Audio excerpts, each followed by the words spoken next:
C'est bon. Donc, j'avais fait un guide pool et j'ai exécuté la migration.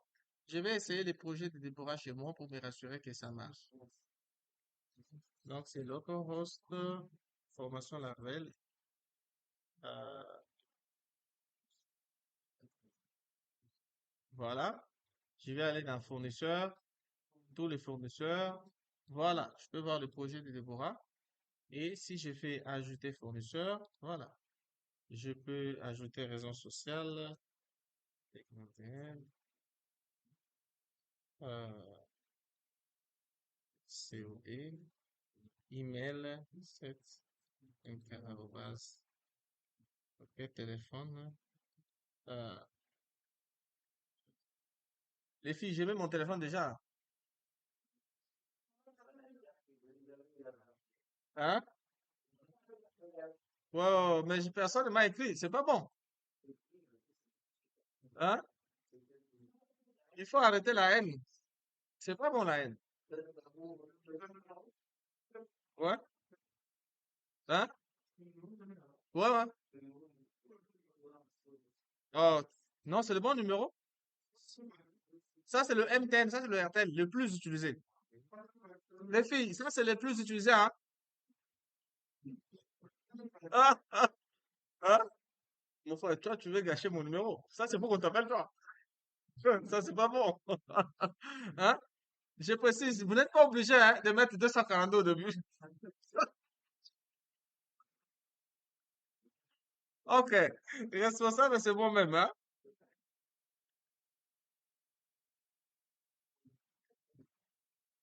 Donc, hein, je clique sur ajouter.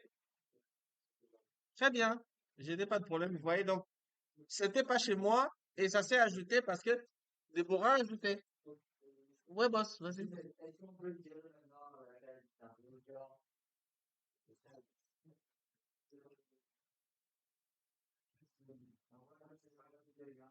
Ouais, en fait, oui. Là, par exemple, chez moi, je suis sur 100, oui, je suis à 100%, mais vous voyez, ça dépasse un peu parce que le tableau est long. Alors, pour ça, vous pouvez faire ceci. Là, je vais continuer son projet à elle. Je viens là dans mon...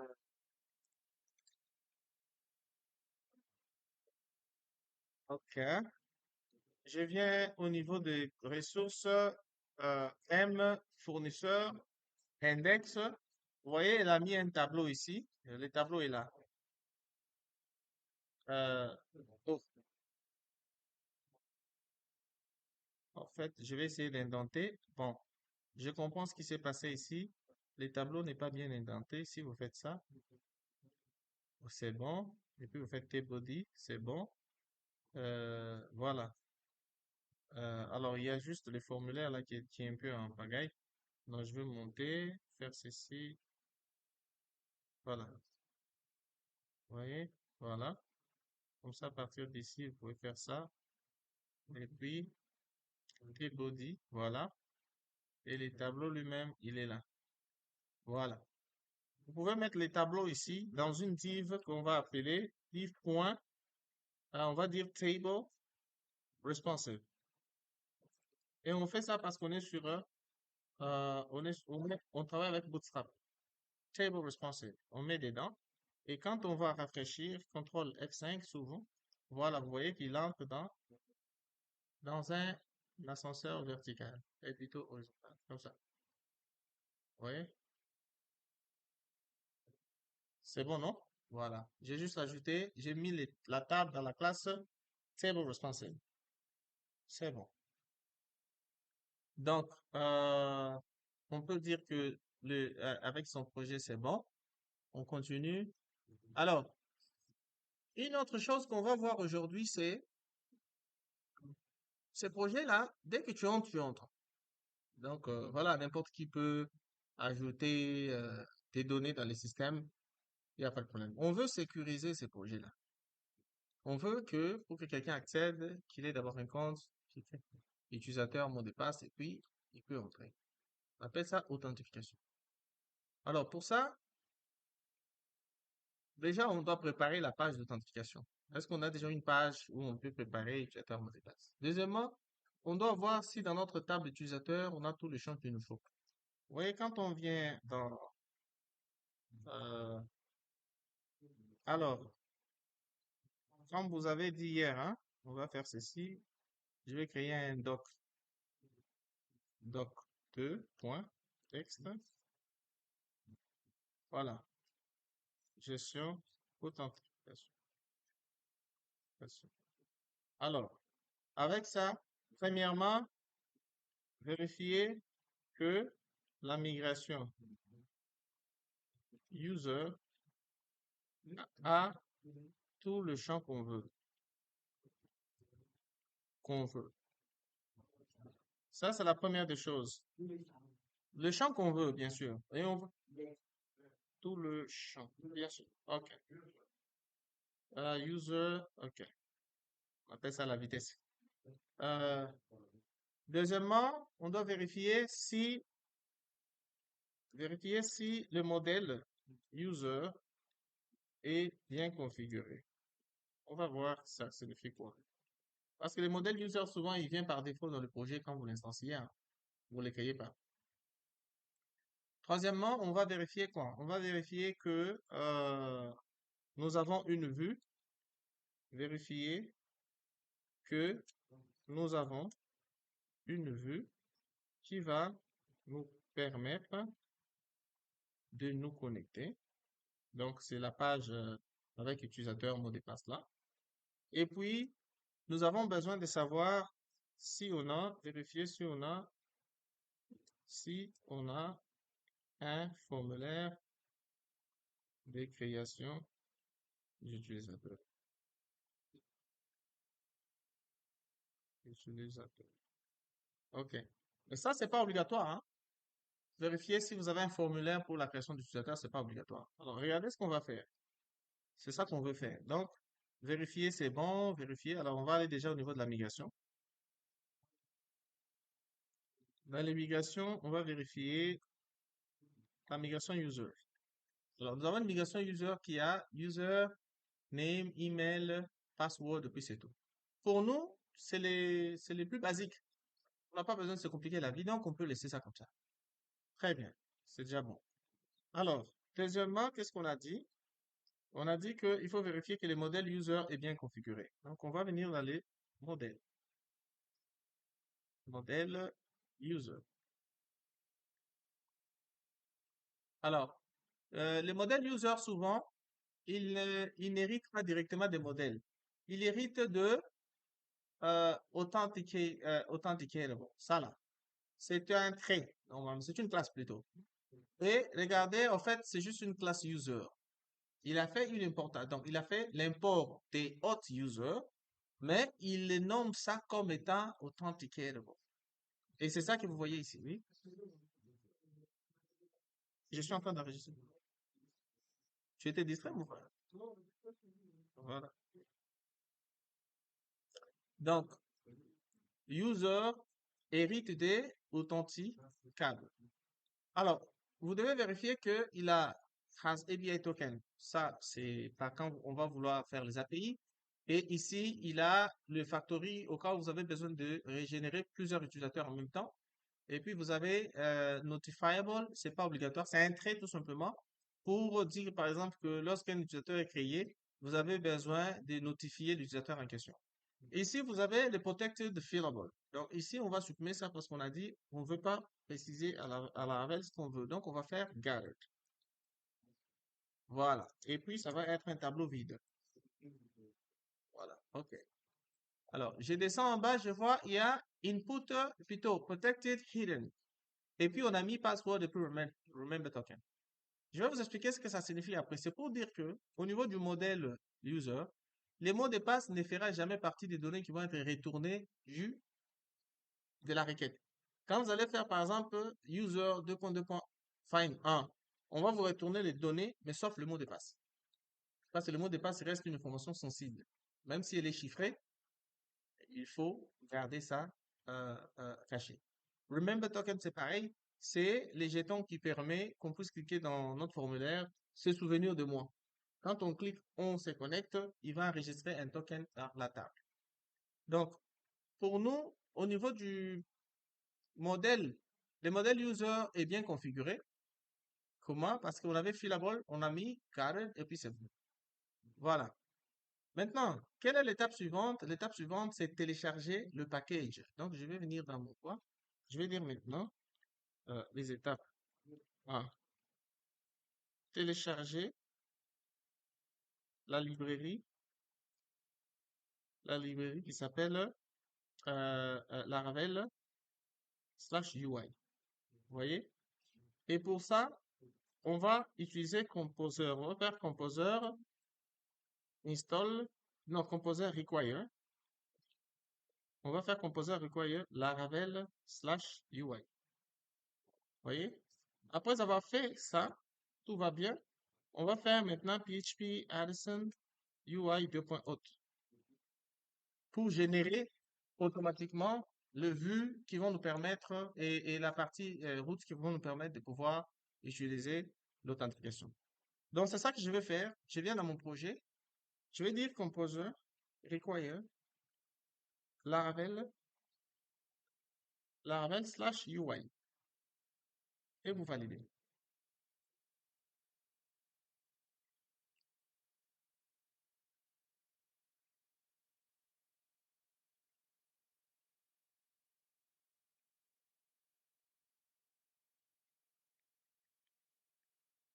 Ici, il est juste en train de me rappeler que il détecte toujours ma librairie Jones Toaster et qui me dit que c'est un projet abandonné. Donc, vous devrez reconsidérer télécharger PHP Flasher. Bon, ça marche, on n'a pas besoin de toucher quoi que ce soit. On va les laisser. Euh, ça fait un peu de temps. Il a déjà téléchargé, il est juste en train d'optimiser les fichiers autoload. Ah, voilà. Donc, il faut vraiment être patient, hein. Il faut attendre qu'il arrive jusqu'à à vous montrer le schéma de votre dossier.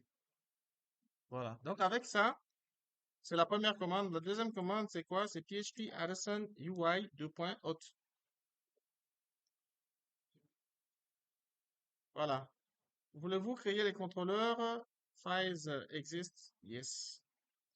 Voilà. C'est fini.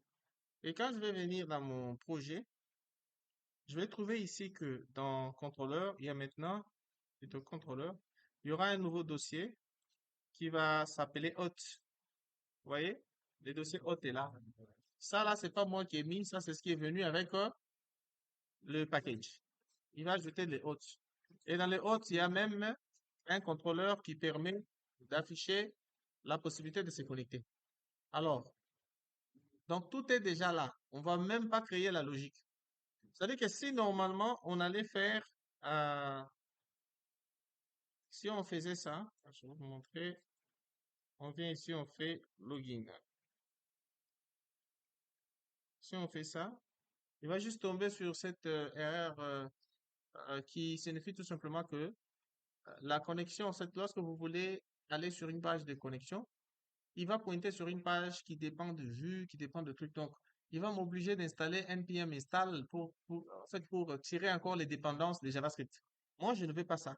Parce que dans notre table, dans notre template, on a déjà un, comment on appelle? On a déjà une page qui nous permet de servir de login. Si on revient sur notre template, euh, je vais venir dans tous les dossiers publics,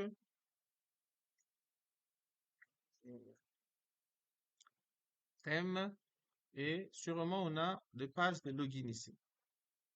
Euh, Ça peut s'appeler login ou authentication.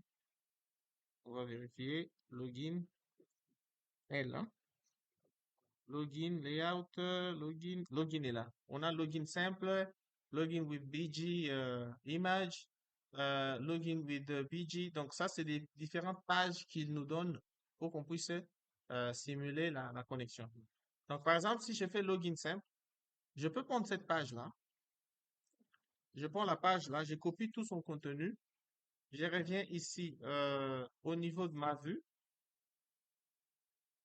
Resources, je viens ici, là où il y a Hôte, vous voyez, là où il y a Hôte, il y a une page login.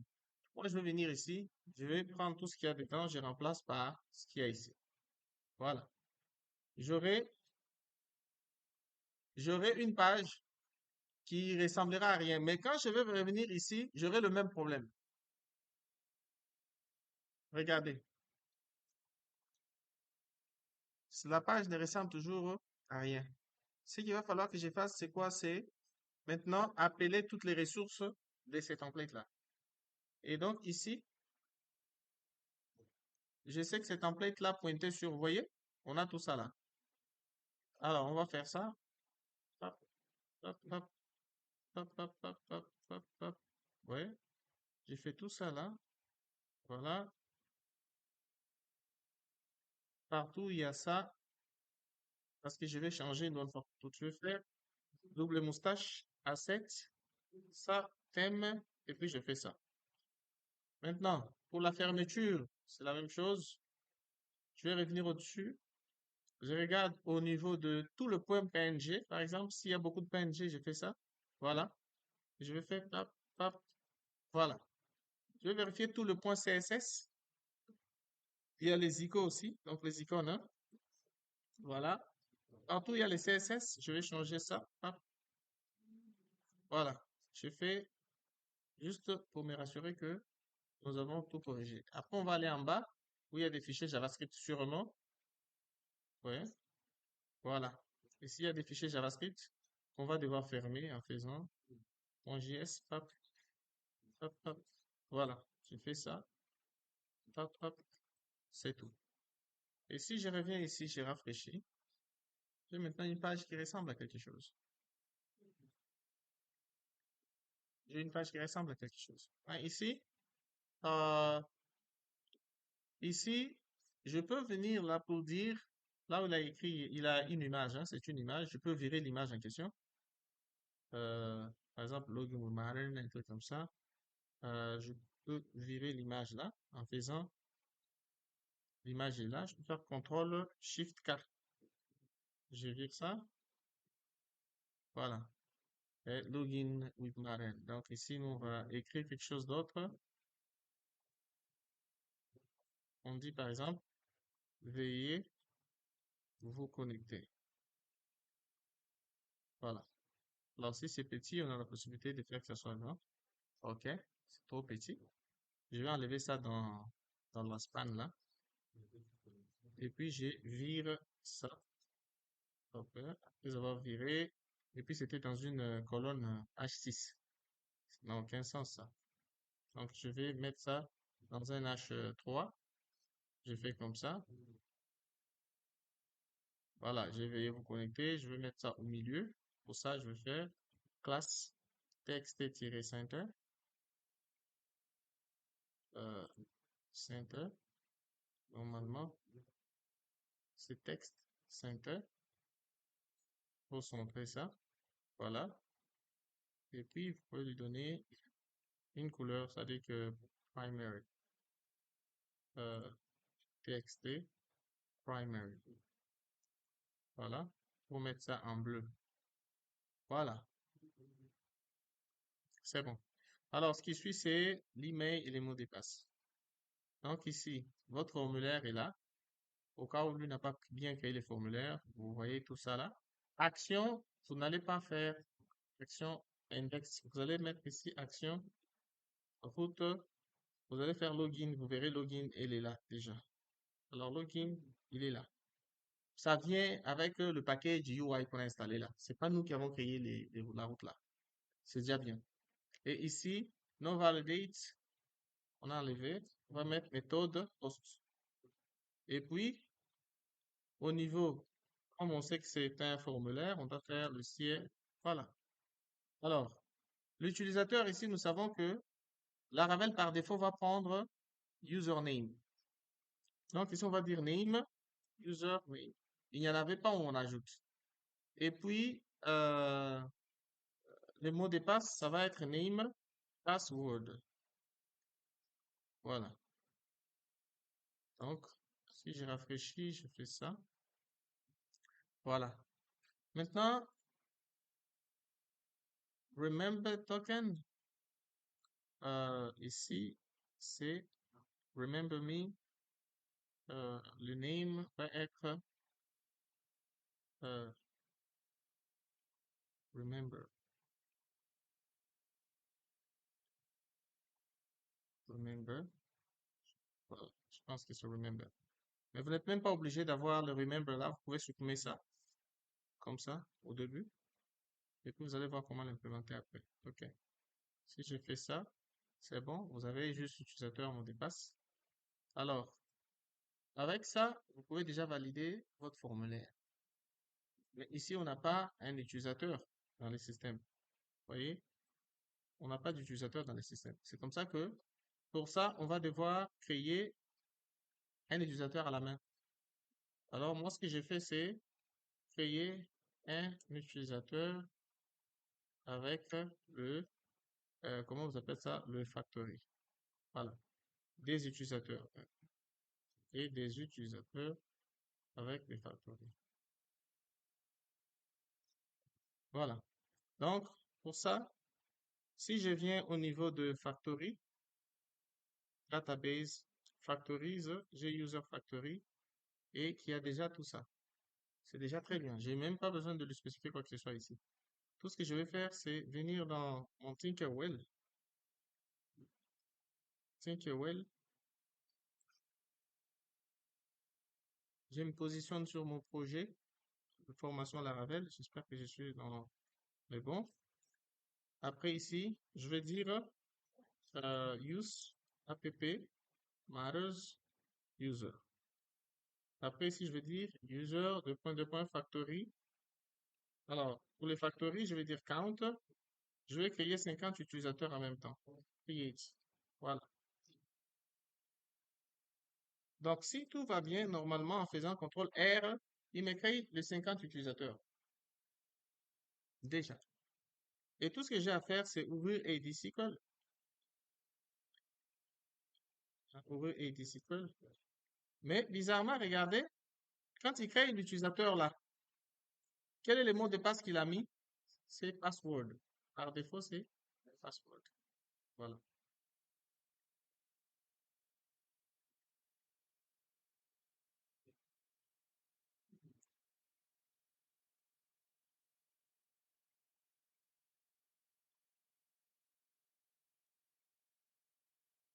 Hmm.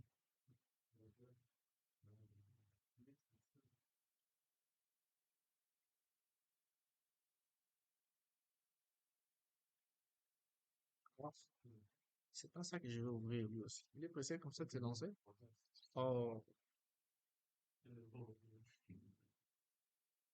ok.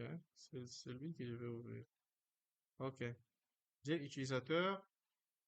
Quand je vais l'ouvrir, j'ai combien d'utilisateurs? J'ai 50 utilisateurs que j'ai créés. Et les 50 utilisateurs ont chacun les adresses mail. Donc, c'est avec ces adresses mail-là qu'on va se connecter au système. Alors, je, je copie. Je viens ici, au niveau de mon formulaire, je fais ça. Et les mots de passe, je fais password. Password. Alors, il ne fait rien. Pourquoi? Parce que sûrement que lui prend l'adresse mail au traitement. Je vais vous montrer. Au traitement, il prend l'adresse mail comme étant, voilà. Nous, on a mis username ici, non? Name username. Et si on mettait email? Comme ça, on va voir si password, name password. OK. On rafraîchit. On colle. Voilà. Le mot de passe, c'est fait. Vous avez vu quoi? Password, hein? Voilà. Ouais. C'est bon. Il s'est connecté, mais il a fait une autre direction sur Home. On n'a pas une page Home, malheureusement. Donc, nous, on doit lui dire que quand tu te connectes, tu dois aller directement sur la page. Par exemple, nous avons, dans notre projet, nous avons une page qui s'appelle Dashboard, tout simplement. Ici. Donc, à la connexion, on va directement à Dashboard. Donc, on va venir dans les contrôleurs de la connexion. Vous voyez que la connexion là, c'est pas vous qui avez mis ça, c'est lui-même qui a ajouté ça. Vous venez à Login, au lieu de Home, vous allez faire ça. Voilà. Donc, quand vous allez rafraîchir, c'est bon. Mais là, vous avez créé un login, mais après, il faut trouver un moyen de se connecter, de se déconnecter. Nous avons un logout ici. Je sais pas si vous voyez. Dans la vue ici, on doit aller dire, euh, dans la vue là, au niveau de, au niveau de notre vue, view, on avait thème, layout, et puis on avait header. C'est dans le header. Donc, d'ailleurs, j'avais encore quelques erreurs qui suivaient ici. Je vais virer tout ça. Voilà. J'ai ça. Et puis, j'ai aussi ça. Très bien.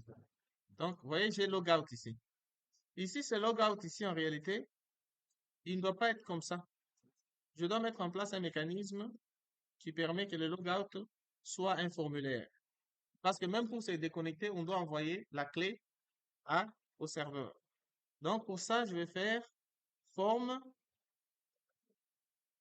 Ici, l'action du formulaire va être route logout. Il est déjà là. On n'a pas besoin. Voilà. Il vient dans les formulaires déjà. Et plutôt dans le package. Ici, c'est post. On doit envoyer la clé CRF top. C'est tout. Après, ici, le bouton va être input de type submit pour soumettre et la valeur des connexions. Et puis, je vais virer le, je vais laisser les deux pour que vous puissiez voir. Si je rafraîchis, quand je clique ici, vous voyez qu'il y a un bouton qui ressemble à rien. Maintenant, on va juste lui donner le même type que c'est l'autre et puis c'est fini. Donc, je viendrai là où il y a les boutons, je vais dire classe Jordan Iron. C'est tout. Et quand je lui donnerai cette classe-là, et voilà. Je vire maintenant ces boutons-là. Quand je vais revenir ici, je rafraîchis, je fais ça. Vous avez maintenant des connexions. Maintenant, ici, des connexions représentent un formulaire au lieu que ce soit juste un lien. Et si je clique ici, déconnexion, vous voyez, il a déconnecté. Mais quand il déconnecte, il va à la page public toujours. Pourquoi? Parce que on n'a pas encore dit à public que toi, tu ne peux être accessible que si la personne est connectée. Et c'est ça la condition qu'on va ajouter pour tout ce qu'on a ajouté là. On va venir dans le route, on vient dans le route web, on va dire à toutes ces routes-là, tout ce qu'il y a ici là. C'est bon, on dirait qu'il y a un point virgule ici qui ne sert pas à quelque chose. Espérons qu'il n'a pas créé une erreur. Oh, il a créé une erreur, on dirait qu'il y a un point virgule qui servait à quelque chose, mais moi j'ai viré ça.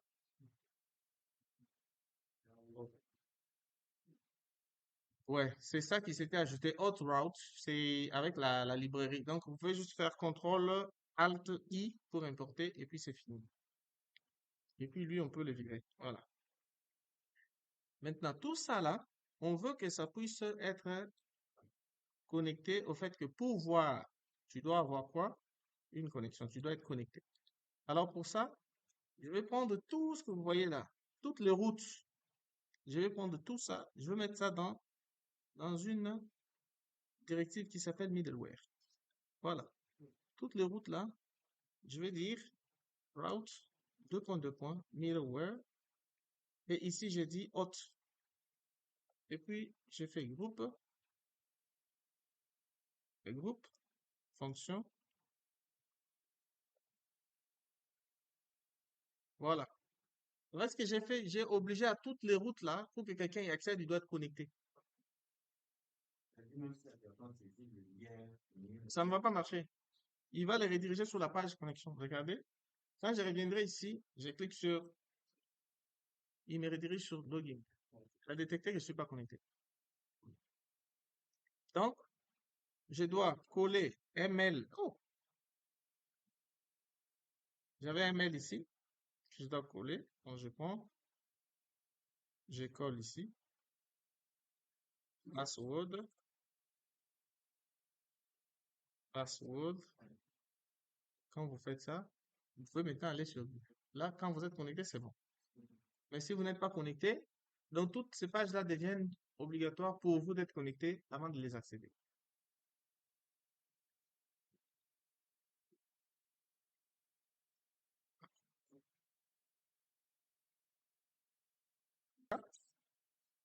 Je reviens là. Je vais faire euh, git add, c'est bien. Git commit, c'est le M, authentification. Et puis, on va faire git push. Voilà.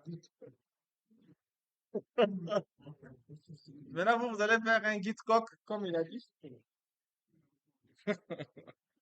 Et puis, vous allez tirer les données en ligne.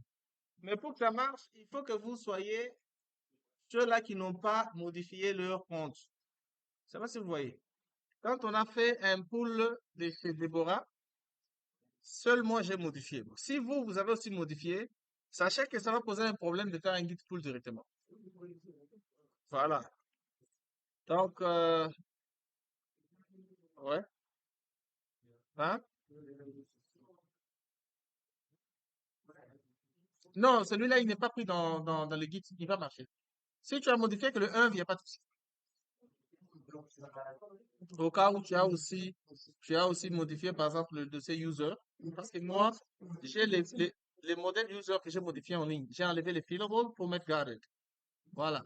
J'ai modifié chez moi. Chez toi aussi, tu as modifié? Voilà. Si tu n'as pas modifié en faisant git pull, si tu n'as pas eu de modification locale, ça peut marcher. Mais si tu as eu des modifications locales plutôt, il va créer un conflit. Oui, les dépendances n'ont pas de problème. Elles vont pas se guider. C'est bon, le gars?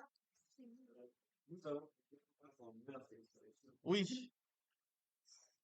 Et puis, il faut faire que ces formulaires-là soient, en fait, pour que quelqu'un voit les utilisateurs et crée un utilisateur, il doit se connecter.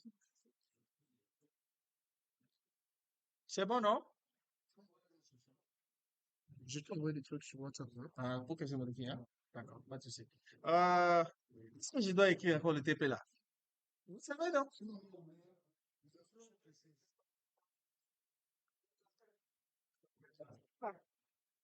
Bon, Samantha, s'il te plaît. Aidez-moi, non? Écrivez le TP là. Ça dit que on va faire une possibilité d'ajouter des utilisateurs dans notre système. Qu'est-ce qu'il nous faut? Il nous faut une migration, elle existe déjà. Un modèle, il existe déjà. C'est peut-être le contrôleur qu'on n'a pas. On va créer un contrôleur, user controller, et puis on va devoir créer le dossier de vue où il y aura des fichiers Blade pour l'affichage des utilisateurs et un fichier create pour la création.